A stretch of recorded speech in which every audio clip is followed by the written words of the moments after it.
Concerned citizens to speak out against House Bill 209, which was just passed by the House Constitution, Campaigns, and Elections Committee with a favorable report. We are here to call all Alabamians' attention to this bill, which threatens the tradition of voter education and assistance that civic groups, churches, and other volunteers have been engaged in for many years in our state's history. The Alabama Voting Rights Coalition's mission is to build collective power to advance voting rights in Alabama, and we are made up of organizations working throughout communities in Alabama to educate voters, recruit election workers, and create policy and legislation to protect access to the ballot. These individuals contribute their time to meet voters where they are and ensure they have the information and tools to participate in our democracy. Before I introduce them, I want to first thank Representative Adeline Clark of House District 97 for joining us and opposing this legislation. Representative Clark, I welcome you to start us off with some remarks. Thank you very much, and good morning to everyone. Morning. I would like to, first of all, thank and applaud everyone who attended today's meeting of the Constitution, Campaigns, and Elections Committee to speak out against House Bill 209. As representatives of various organizations stated during the public hearing on the bill, it is truly a form of voter intimidation and voter suppression. And I am just ecstatic that you all came from far and wide. I've got members from my district, way down from Mobile, Alabama, who came here to Montgomery to oppose this bill, and I thank them for the sacrifice that they made today. I offered an amendment that would have allowed nonprofit 501(c) organizations to continue the work that they do out in the field at election time. And that includes helping to register people to vote and also helping them to vote absentee. As Mary Ann Merchant, who is one of my constituents, mentioned in the committee meeting, it can be a confusing process. If you've ever voted absentee, it gives you pause. If nothing else, you've got to take the time to figure out which envelope to put in which envelope and which envelope. And when you have to complete the affidavit on the outside of the last envelope, the outer envelope, no, that's not that. See, here I am getting confused about at any rate, it is a confusing process, as Ms. Merchant said, and she witnessed firsthand working for the city of Mobile how many absentee ballots get rejected because they're not completed sufficiently. And the League of Women Voters is going to address that, and Representative Hassel has carried a bill, and I'm co-sponsoring that bill, that would allow absentee voters the opportunity to cure their affidavit if one is submitted incorrectly. Hopefully that bill will get a favorable report in committee. In the meantime, the bill, as Mr. Nettle said, did get a favorable report in committee today. So what's next? The bill will move to the full House of Representatives, where all 105 members of the House will vote on the bill. The time is now for everyone to contact your state representative and go ahead and call your state senator while you're at it and let them know that you are adamantly opposed to House Bill 209. It does not help to advance the cause of voting rights in the state of Alabama. It suppresses the vote. And we do not need that. We need more people in this day and time to vote. We're having a difficult enough time as my generation and my parents' generation die out. We're having a difficult time getting young people involved in the process. We need to encourage them to vote, and we need to encourage them to help others to vote, whether it be absentee or in person. So this particular piece of legislation is not good, and I hope again that you will contact your state legislators to let them know that you do not approve of House Bill 209. Thank you. Thank you, Representative Clark. Next, we'll have members of the Alabama Voting Rights Coalition and concerned citizens to speak in opposition on the bill briefly and, of course, take questions at the end. So next, we'll have President of the Metro Montgomery NAACP, Mr. Rayford Mack. Good morning. Good morning. I'm Reverend Rayford Mack, but to get started, this is really personal, but I want to make everything clear. I really love this country.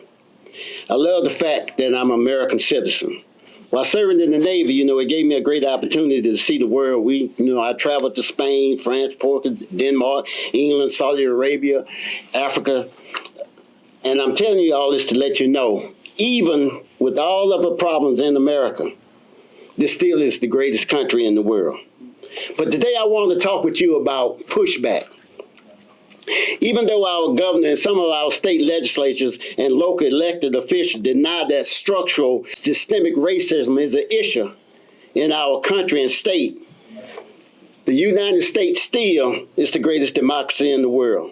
Our country is called the melting pot of the world. If you come to America, you can work and you can get where you want to go, where all people are created equal and have the same rights and entitlements.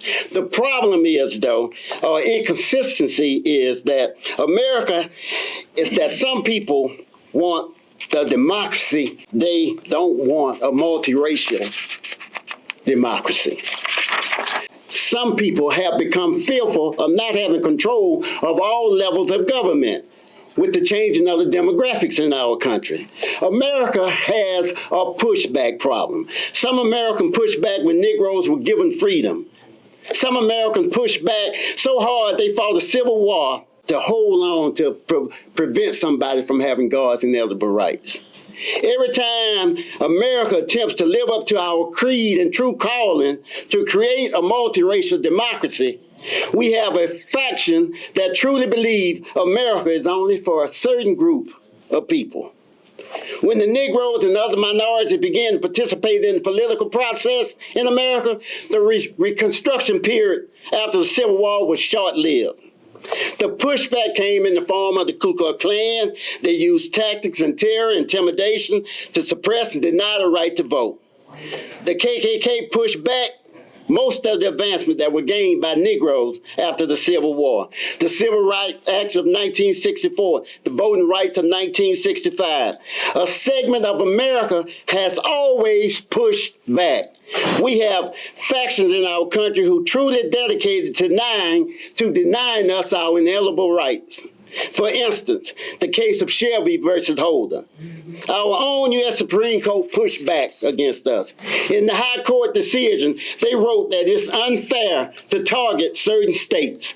Our Chief Justice stated that people have changed. You hear that? People have changed, and they shouldn't be held accountable for other people, past actions. Within hours of that ruling, the Supreme Court ruling, voter suppression laws just rampant. People, now is the time to be real and get real. The issue of race has never been dealt with in our country. Every time the issue of race becomes an issue, our solution is to create a commission for this or a commission for that. People, it's time to get real and be real. America has a pushback problem when it comes to having a functional multiracial democracy.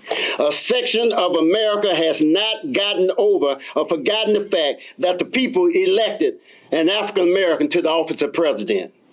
The pushback came in the form of tea parties and a number of hate groups and militias increased. Why are we here today? We're here today because a faction in America don't want to have a multiracial democracy.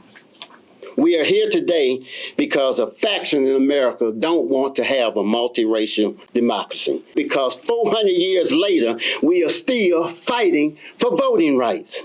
We are here because our rights to have free and fair elections. We are here because we want to preserve our system of democracy and this republic. We are here because the struggle of equality in America still exists. We are here because America has a pushback problem. Because we have a pushback problem, we have to fight against the pushback. When we fight, we win. Thank you very much. Thank you, Mr. Mack. Next, we'll have Kathy Jones, president of Alabama's League of Women Voters. So today was just the start. We're not going anywhere, and we're going to continue to fight and oppose HB 209. The League of Women Voters of Alabama is dedicated to supporting voters in Alabama, and we believe that democracy works better when everyone votes. HB 209 is a very, very bad bill, which would criminalize helping citizens be able to vote absentee. And just to remind folks, this bill will violate Section 208 of the Voting Rights Act, as well as the Americans with Disabilities Act. And Alabamians have very few options for voting in elections. A registered voter can go to the polls on Election Day, but if they're not able to make it to the polls on Election Day, they can go vote absentee. That's the only other option. And I brought this form here today to show you. I don't know if you can tell, this is really small print. It's dense. It's got 9 excuses, and you have to meet these 9 excuses or you cannot vote absentee. There's also a lot of legalese in here. This is what's confusing. The whole process is confusing. If you don't complete it correctly, then you don't vote absentee. All right, so make no mistake, absentee voting is not early voting. This is not. I've heard our prior Secretary of State say that it is. We do have early voting. No, we don't. We have absentee voting. In Alabama, a voter can only vote absentee, as I said, if they mark the 9 predefined excuses. The absentee ballot application and the affidavit envelope forms are small font. They're densely written, generally confusing, and it's easy to make a mistake. That will mean that your ballot will not be opened or counted. The requirement for when a copy of a voter's ID or a witness is required, familiarity with the federal laws which protect disabled or incapacitated voters, and knowing your mailing address. I didn't point out, every county in the state has a different mailing address. So if we're helping people who cross county lines and they're over from a different county, I'm from Madison, we help people from all around surrounding counties, we have to be able to pull the right form because it has to be mailed to the correct mailing address. So all of these things combined with understanding the voting rights restoration laws, which, by the way, they happen to put on the back of this form, which is a 2-sided form, they list all the moral turpitudes for someone who's voting while in prison. A lot of people are like, why is this here? That's one of the excuses. It says, I'm currently incarcerated in prison or jail, and I don't have a moral turpitude conviction. So you've got to figure all this out before you can vote absentee. So, this is why groups like the League of Women Voters and other groups up here are helping people today to try to vote absentee. And non-governmental voter education and assistance are vital to seniors, the disabled, homebound, and immune compromised, as well as everyone else. And it's very distressing that HB 209 would make felons of our Good Samaritans who are passionate in their desire to make people to help people participate in our most democratic process, which is voting. And House Bill 209 would incite fear and confusion for our most vulnerable and underserved voters. And Alabama's county level elections have proven repeatedly to be free of voter fraud. And at its core, HB 209 is a tool for voter intimidation and voter suppression, and it's meant to make absentee voting inaccessible for a large number of people who are actually legally entitled to vote absentee. And so that is why the League of Women Voters, strongly opposes HB 209, and which would also, if it passes, would violate constitutionally protected rights of voters. Thank you. Thank you, Mrs. Jones. Next, we'll have Dr. Joe Reed of the Alabama Voter Education and Registration Alliance. Thank you very much, and certainly it's a pleasure for me to be with all these good Alabama citizens who are against this bad bill. It's a very bad bill. I want to commend the legislators who spoke against this bill. You did a good job, and you hang yourself where you made all of us proud. I'll be very, very brief. I long for the day when the Alabama legislature will try to do something to help people rather than hurt folk. I've been coming to Vietnam for some 63 years. Yeah, some 63 years. And it's always get them, sock them, hit them, kill them, knock them off. It's that attitude, that's the culture we have in the Alabama legislature. But I want to join those who believe, and I believe to be a fact, this bill is unconstitutional. It violates the Voting Rights Act, and I think they'll pass it. I don't think the Alabama legislature, their goal is to pass this bill. And we just ready to get ready. And what we need to do is start putting money together to go to court.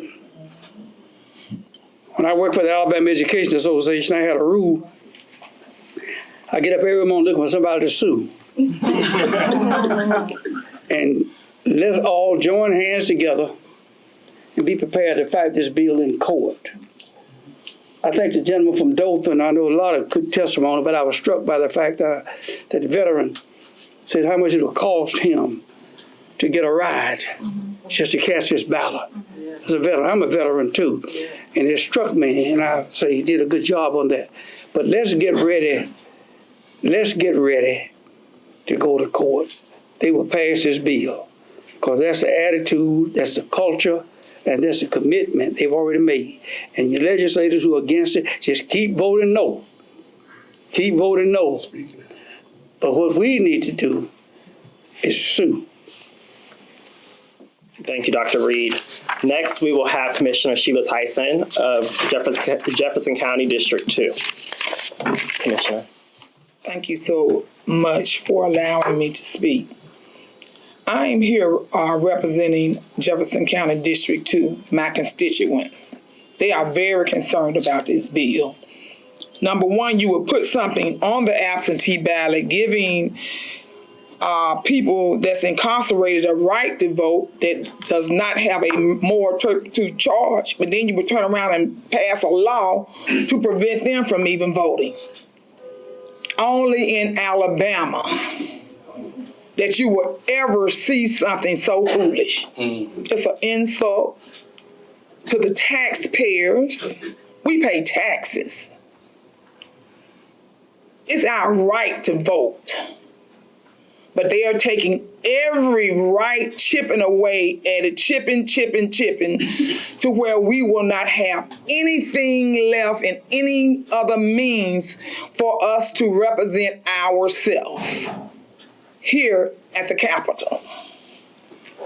I have never been so shamed in my life to travel the way I travel and have to become up to bills like this when people ask you, are you from Alabama? Do they still have slavery? People actually think that because of the laws here in this state. I plead not only with the citizens that are against this bill, I plead for the citizens that's for this bill to change their heart and their mind. Because sooner or later this bill will affect them. We're not the only one doing absentees. It was over 60,000 people voted absentee, Republican and Democrat in Jefferson County. So if you think this is just going to hurt us, you're sadly mistaken. So make sure when you dig in a grave for us that you don't slip up in it. We got to fight because we ain't going back. You got to stand for what you believe in. You cannot let this happen and not say nothing. And I know people saying she's a public official. I'm a voter. I've been a voter ever since I was 18. And I'm going to continue to be a voter. But if I can't assist my sister, my aunt, where did that leave me? Am I a citizen? Do that leave me in a place of democracy where I have a right to assist my family members? I'm a veteran. I go help veterans during voting time. I can't help them anymore. I have more than 38% nursing homes, Section 8, public housing in my district. Don't you know that we need assistance within my district, within that county? black and white. Let's fight. Thank you, Commissioner. These will be our last two speakers coming up here next, just to signify patient rest. Thank you. And next, we'll have Reverend Richard Williams of Metropolitan United Methodist Church. Good morning to all. I'm reminded, because of my Christian faith, of Luke, the 5th chapter, verses 17 through 39. And I won't belabor the point to read the passage to you, but it's a story about when there was a person that was ill who needed some help.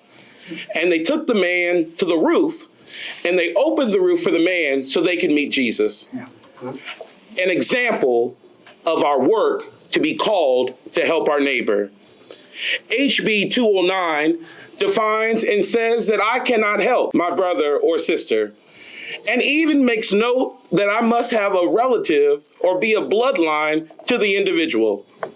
Well, as a Christian, I believe all that are present are here, that we are part of the same family, and the same way that your heart is beating, that we should show you love and care. The idea that you could print a free document off of the internet and to help someone with a sheet of paper, and from that sheet of paper, you could be redefined as a felon. My God, today, where have we found ourselves? And then to know that civic organizations, churches, and volunteers, and doing merely community service would be an action that would be considered a felony action. We have much work that needs to be done today. I stand not only on the biblical text, but I stand on humanity and moral consciousness, understanding that organizations should still be able to be trusted messengers, as we have done in public health crises, as we have done to make persons aware of the many issues that are in our community. We can't define when we want leaders to serve. We need to be empowered to continue to help our neighbors, to be able to merely fill out a free form from a government website. And from that government website form, to be able to help them to read the merely small print, and for them to be able to understand what the document actually means. If we know our literacy rates in the state of Alabama, then clearly we know HB 209 is not helping everyone. Thank you, Reverend Williams. Finally, we'll have, to close us out, Mr. Ronald James from Black Voters Matter. Good morning. Morning. Brother Reed, I don't believe this thing should be called HB 209. It should be entitled BS 209. Dr. King said, best itself, our lives begin to end the day that we become silent about the things that matter. If you've heard out here lately, you've heard the horns of the people, the grassroots organizations in this state of Alabama voicing their opinion in opposition of this BS 209. If my brother Cliff Albright was here with us this morning, he would have said that today is not that day. There may be a day that we sit back and allow Jim Crow legislation to be passed down and villainize the grassroots organizations, which are the backbone of progressive movement in this state of Alabama. But today, it's not that day. You ought to look at somebody and say that today is not that day.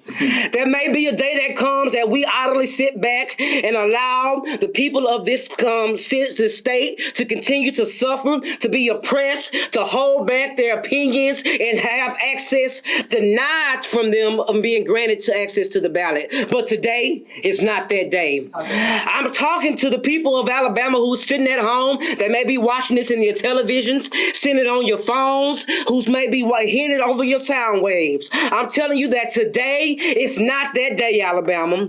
Today we are going to stand up and we're going to fight back. So I urge a call of action to everybody in the state of Alabama to get on your phones, to run to your offices, to call your legislations, call your delegations, and tell them to vote no for BS 209. I'm calling to you and I'm telling you and I'm urging you to call your neighbors and tell your friends to urge the legislation, the people who say that they claim to represent the voices of the people who put them in their seats, the people who say that they represent our minds and our thoughts and the things that matter to us the most. Well, I'm telling you now that when you go to the floor, that you need to vote no to HB 209. A vote for yes for HB 209 means that you vote yes for your resignation when it comes for your next election cycle. A vote yes for 209 means that you're saying yes, I have no respect for the people who are the backbones of the political movement here in Alabama. That I have saying yes, that I have no respect for the people who fought, walked, marched, and stood in lines to vote, who can no longer do that, so they need the assistance of absentee ballots. You are saying that I'm saying yes,